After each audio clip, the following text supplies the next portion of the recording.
रुख करते हैं आज की सबसे बड़ी खबर। देश और महाराष्ट्र की राजनीति के लिए यह बहुत बड़ी खबर है। एनसीपी सुप्रीमो शरद पवार ने आज पार्टी अध्यक्ष के पद से त्यागपत्र का ऐलान कर दिया। शरद पवार ने इस्तीफे का फैसला सुनाते हुए कहा कि वो लंबे समय तक पार्टी की जिम्मेदारी संभाल चुके हैं, लेकिन साथ ही साथ उन्होंने ये भी कहा कि वो राजनीति से संन्यास नहीं ले रहे हैं, वो केवल यही चाहते हैं कि अब जिम्मेदारी नई पीढ़ी संभाले, नई पीढ़ी को जिम्मेदारी संभालने का अब मौका मिलना चाहिए।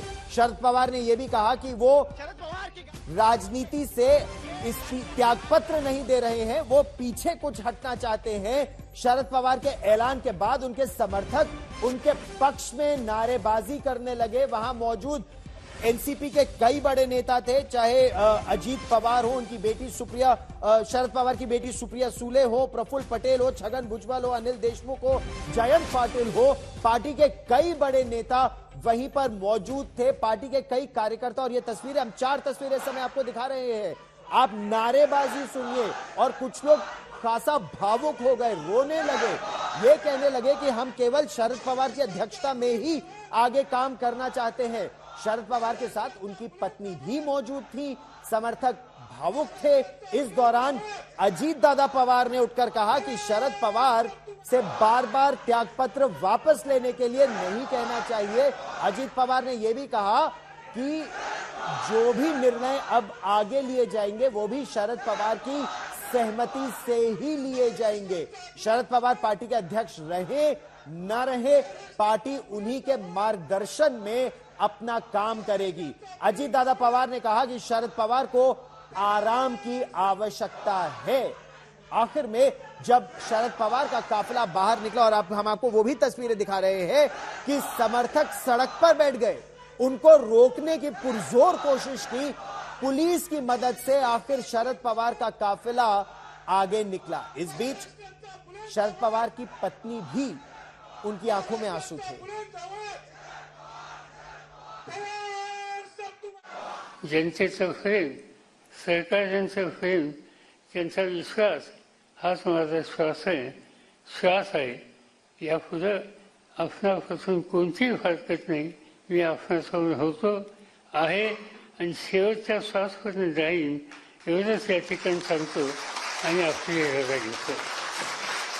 गैरसमज करून घेत आहे की पवार साहेब अध्यक्ष नाही म्हणजे पक्षामध्ये नाही, अशातला भागच येत नाही। आज काँग्रेसमध्ये अध्यक्ष खरगे, पण काँग्रेस चालली सोनियाजींच्याकडे बघून।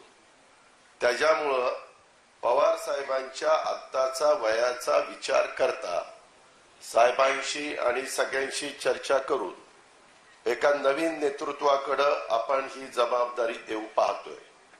ते नेतृत्व साहेबांच्या मार्गदर्शनाखाली पार्टीचं काम करेल। शेवटी साहेब म्हणजेच पार्टी आहेत, हे तर काही कुणी येडागबाळांनी पण सांगायचं कारण नाही।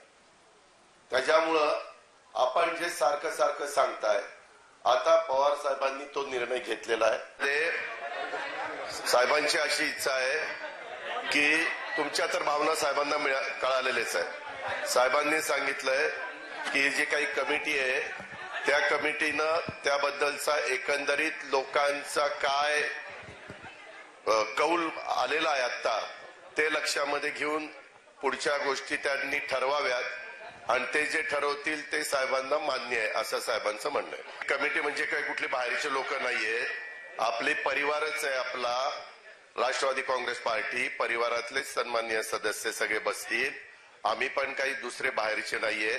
तुमच्याशी काही दूर गेले नाही, जाणारही नाही। फक्त थोडं त्यांना मी विनंती करतो की त्यांनी फेरविचार करावा।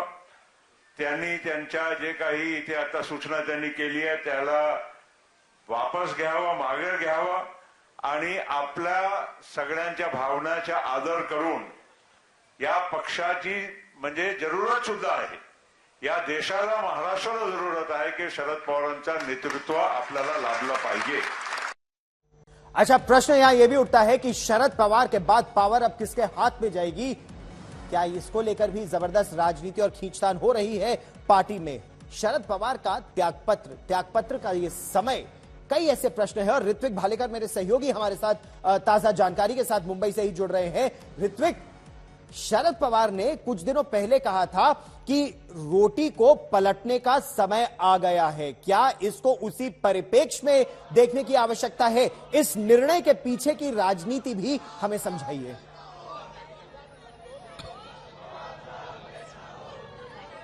जी बिल्कुल, शरद पवार ने कुछ ही दिनों पहले जो बयान दिया था कि रोटी पलटना सही समय पर जरूरी होता है वरना वो जल जाती है, तब इस बात का किसी को भी एहसास नहीं था कि वो इस तरह के निर्णय के आगाज दे रहे हैं। वो खुद ही अपने पद से दूर होना चाहते हैं या वो अपने पद का इस्तीफा देकर अब सक्रिय अपनी पार्टी के कामकाज में जो है ध्यान नहीं देंगे।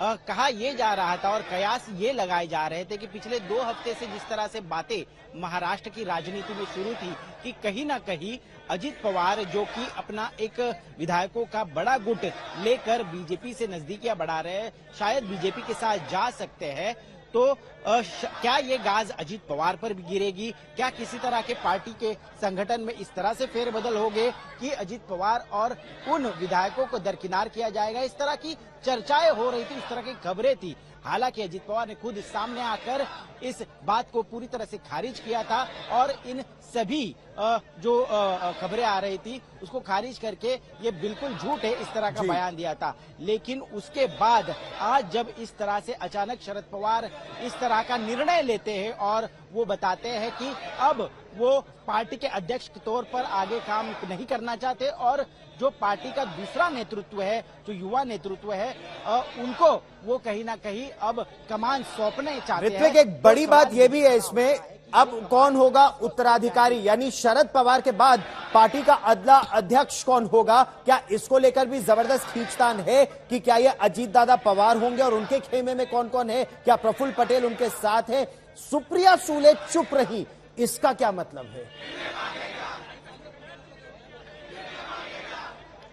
जी बिल्कुल, आज जो कुछ घटनाएं घटी है, जो कुछ गतिविधियां देखने को मिली है, उससे कई सारे संकेत मिलते हैं। मैं आपको बता दूं, आज सभी नेताओं ने अपनी भूमिका रखी और शरद पवार अपने निर्णय को वापस ले इस तरह की जो है भावनाएं व्यक्त की। लेकिन चुनिंदा ऐसे नेता थे पार्टी के जिसमें अजित पवार शामिल है, जिसमें प्रफुल्ल पटेल शामिल है, जिनका कहना था कि शरद पवार ने आज जो निर्णय घोषित किया है सोच समझ कर किया है। वो बड़े कद्दावर नेता है, पार्टी के हित में हमेशा उन्होंने पिछले 60 साल की अपने राजनीतिक करियर में काम किया हुआ है और उनके इस निर्णय का सम्मान रखना चाहिए।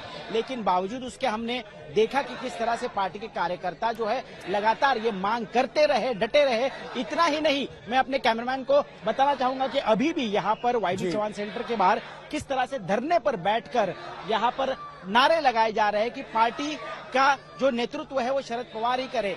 लेकिन जिस तरह से दबाव आज बनाया जा रहा था, लगता यही है कि कहीं ना कहीं अब कमान जो है ये या तो अजित पवार के हाथ में जाएगी या उन्हीं के गुट के किसी नेता के हाथ में जाएगी। जैसा बताया जाता है प्रफुल्ल पटेल हो या सुनील तटकरे हो जो कि सांसद भी है, लेकिन वो अभी यहाँ से निकल चुके हैं और हम आज भी अभी भी यहाँ पर इस समय देख पा रहे हैं कि किस तरह से सुप्रिया सुले जो है इन कार्यकर्ताओं के बीच अभी भी बैठी हुई है और उन्हें मनाने की कोशिश करते करते वो थक गई है। इतना ही नहीं, उन्होंने शरद पवार को फोन लगाकर स्पीकर पर लेकर सीधा संवाद साधने की कोशिश की और मनाने की कोशिश की, लेकिन कार्यकर्ता मानने के लिए तैयार नहीं है। इस सारे घटनाक्रम में हमने देखा कि सुप्रिया सुले ने अभी भी चुप्पी साधी हुई है, अपने मन की बात, अपनी जो भूमिका है वो साफ तौर पर वो नहीं बताना चाह रही। ये बहुत बड़ी बात आप इस समय बता रहे हैं कि कार्यकर्ता हैं जो अभी वहां से हिलना नहीं चाहते हैं और सुप्रिया सुले भी उन्हीं के साथ बैठी है। महाविकास अघाड़ी का क्या होगा? कांग्रेस पार्टी का कहना है कि शरद पवार के इस निर्णय से महाविकास अघाड़ी पर कोई फर्क नहीं पड़ेगा। क्या कह रहे हैं नाना पटोले, हम आपको वो भी सुनवाते हैं। इसमें एमवीए को कोई फर्क नहीं पड़ेगा। जो भी राष्ट्रवादी के जो उनके पार्टी के अंतर्गत जो भी डिसाइड होगा उसके अंतर्गत जो भी अध्यक्ष बनेंगे वो एमवीए के साथ रहेंगे, ये हमारी उम्मीद है। पवार साहब का रेजिग्नेशन एक आश्चर्यजनक बात है। उन्होंने किस बैकग्राउंड पे ये फैसला किया हम तो नहीं जानते हैं, पर जरूर ये लगता है कि ऐसी सिचुएशन में जब सभी पॉलिटिकल पार्टीज एक होकर बीजेपी का सामना करने के लिए एकजुट हुए हैं यूपीए और बाकी फ्रेंडली पार्टीज उद्धव ठाकरे के साथ में, जब सभी लोग एकजुट होकर फैसला करने के मनस्थिति में है, तब उनका रेजिग्नेशन एक सीनियर और एक अनुभवी नेतृत्व जब रिटायर होता है तो उसका एक वैक्यूम निश्चित तौर पर लगेगा। और मुझे लगता है कि उनकी जो साथ में जितने भी साथी है, जी कमेटी बनी है, उसका दोबारा उसका फेरविचार करें और पवार साहब को मना लें, ये हमारी अपेक्षा है।